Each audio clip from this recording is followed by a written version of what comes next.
1. Iwas sa mga bad boys. Mag-on pa lang ako sa channel ko, mag-subscribe na kayo dyan A at yung few notification moments bell later. para updated kayo sa mga bagong upload na videos. For more video, click to subscribe, like, share, and subscribe. Don't forget to comment, like, description box below. For the race may vlog, Kawasaki Ninja 500 ST Model 2024 aspect. Engine type liquid cooled 4-stroke, parallel twin engine displacement 451 cubic centimeter, 1 hour horsepower later. 70.0 by 58.6 millimeter, compression ratio 11 by 3 by 1, bulb system, double head cam 8 bulbs, fuel system fuel injection 32 millimeter by 2, lubrication force and lubrication with starting system electric, ignition system digital, maximum power 33.4 kilowatt by 9,000 rpm, maximum torque at 42.6 newton meter torque at 6,000 rpm. Mission emission 89 kilometers. Fuel consumption 3.81 by 100 kilometers. Transmission 6-speed return shift Dutch with multi-disc. Primary induction 2029 by 69 by 43. Gear.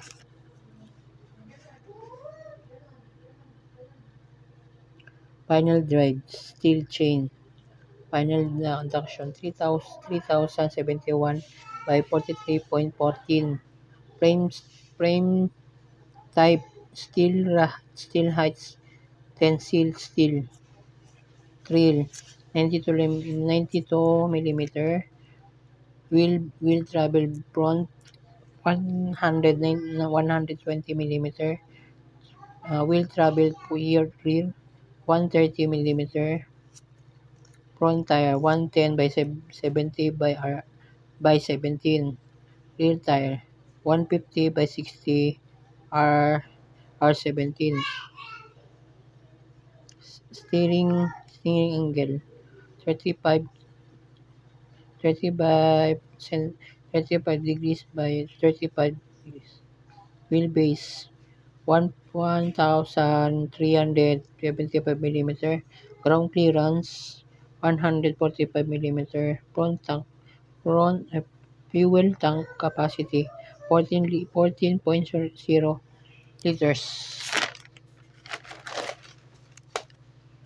Seat height 785 millimeter. Curb mass 172 kilogram.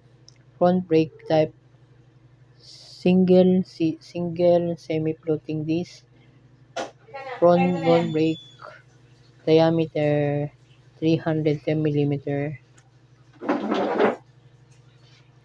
Front brake caliper type balance actuation dual piston. Rear brake type single disc. Front brake diameter 220 millimeter. Rear brake calipers type dual piston. Front suspension diameter 41 millimeter. Rear suspension button link anti-tank gas charge. Shock and steering preload and adjustable. Kung mag-on ka lang sa channel ko at kaya mag-like, subscribe at notification bell. Kaya pinutin nyo lagi yung notification bell para updated ka sa mga bagong upload na videos. At lagi kayo mag-comment sa baba na to, ililink ko sa baba at sa description box at kailangan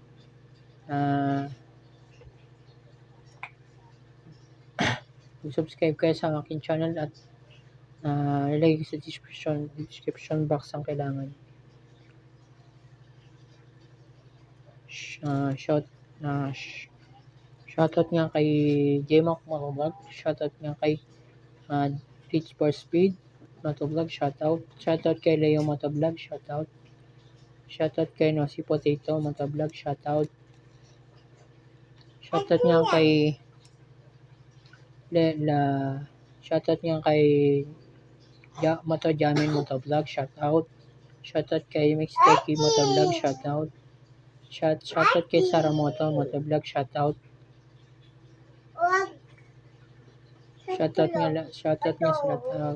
nga kay Gagimoto Motovlog, shoutout.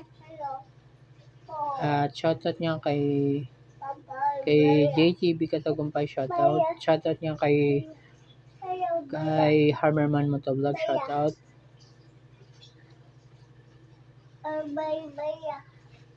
Shoutout nga kay Motochi Motovlog, shoutout. Shoutout kay Rich Sweet Potato Motovlog, shoutout. Shoutout nga kay Watch Arch ng 01 Moto. Shoutout nga sa Merida PH, shoutout. Shoutout nga kay Merida PH, shoutout. Shoutout nga sa inyo. Don't forget to like and share and subscribe. Click notification bell for more updates, for more uploads my videos. Doon ka sa labas kasi kulit ka.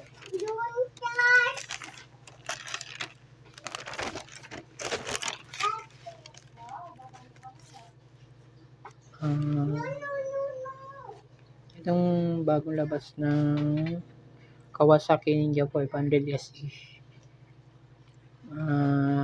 SRP niya 358,000 inline 4. Displacement niya 451 cubic centimeter.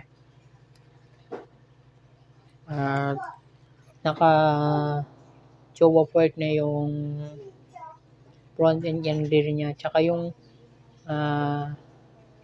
floating disc, yung semi-floating disc yung harap tsaka likod. At naka single disc ang likod. Ang ginamit nilang gulong ay Michelin at Michelin Sports Max ang ginamit nila. Ito naman ang mabibili nyo to kahit sa Kawasaki. Ito siya 500cc.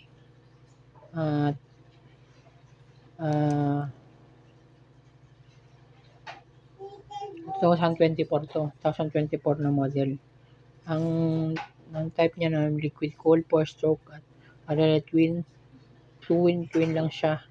Twin cylinder. Dalawa lang cylinder niya. At naka na siya starting electric, tapos ignition digital, naka-digital na siya. TFT display. At may ano siya ngayon, keyless na siya ngayon. May may bagong lalabas naman na Z500 Z500 SE, isang naked bike.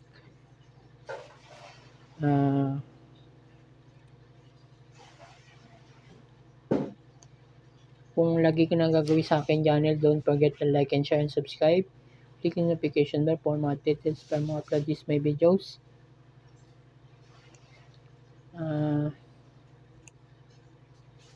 Speed niya, transmission speed naman niya 6-speed return shift. Tapos yung clutch naman wet multi-disc. Tapos yung primary induction naman niya 2029. Tapos yung panel induction naman niya 3071 by 43 by 14. Tapos yung trail 92 mm. Ang sukat ng gulong naman niya sa harap 110 by 70 by 17. Sa likod naman 150 by 60 by 17. Tapos yung steering angle naman niya 35. Tapos wheelbase naman niya 1,375 mm. Ground clearance naman niya 145 mm. Tapos fuel tank capacity naman 14 liters times 4 times 14. Yun yung malayo ng agwat na tatakbuhan nyo. Kung lagi ka nagagawin sa akin channel, don't forget to like and share and subscribe. Click notification bell for more updates para ma-update my videos. Dito ko na tapusin ang aking vlog. And 5, 4, 3, 2, 1. Babush!